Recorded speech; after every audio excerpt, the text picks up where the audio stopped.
Shea Brisk was born into a Rabbinish family in Romania. He turned bar mitzvah, and shortly after that, his world turned black. Ik ben Shea Brisk, Yeshua Brisk, born in Lechnitz, Romania. As a mitzvah Elul, Toshin Gimel, broke out in Toshin Elul. They announced all the Jews to come to the plaza, and they loaded us onto a train on the way to Auschwitz. The prisoners unloading the cars were Dutch Jews, and I had my tefillin in my hand. He said, "You speak Yiddish?" I said, "Yes." He said, "When you go to the head of the line, see the Ramach Shemoinik there, Mengele, tell him you're 16 years old and Feldarbeit, and you work in the field with farmers." And I did. They sent somebody over to check my arms. I told him I was 16. Eventually, he was transported to a camp called Kauf Byron, where he worked under grueling conditions to dig deep pits in the ground for rails for the rockets that the Germans were trying to manufacture.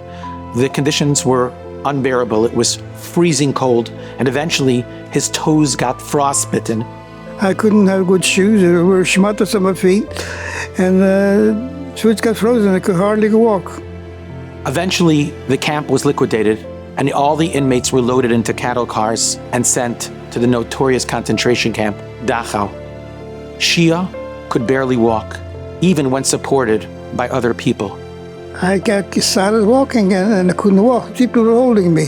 But as the doors to the cattle car were thrust open, a Dutch fellow came over to him and said to him, "You need to walk out of the cattle car and onto the platform on your own 2 feet. If you're not able to walk, you won't be given a chance at life."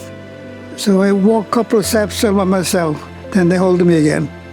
Every step was excruciating, yet step after step after step, he fought it and he persevered.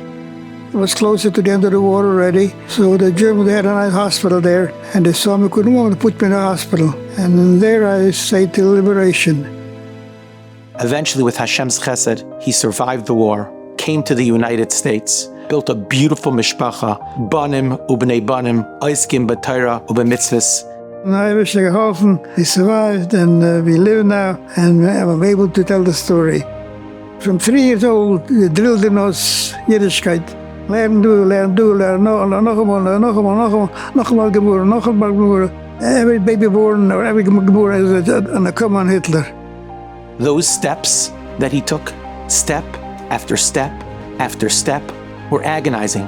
They were excruciating, but they were what gave him an incredible life going forward. You know, in our daily struggle with Kedusha, with Shmiras Hainayim, sometimes we feel we just can't take the next step. It's too much. It's too hard. It's excruciating. We've been trying and we've been trying and we've been trying, and we can't go on anymore. We need to understand that step after step after step, building ourselves slowly, one nitzachon after another nitzachon, can ultimately be the key to beautiful mishpachas, to Doros Yesharim Mivayrachim, and to a life of Netzach Netzachim.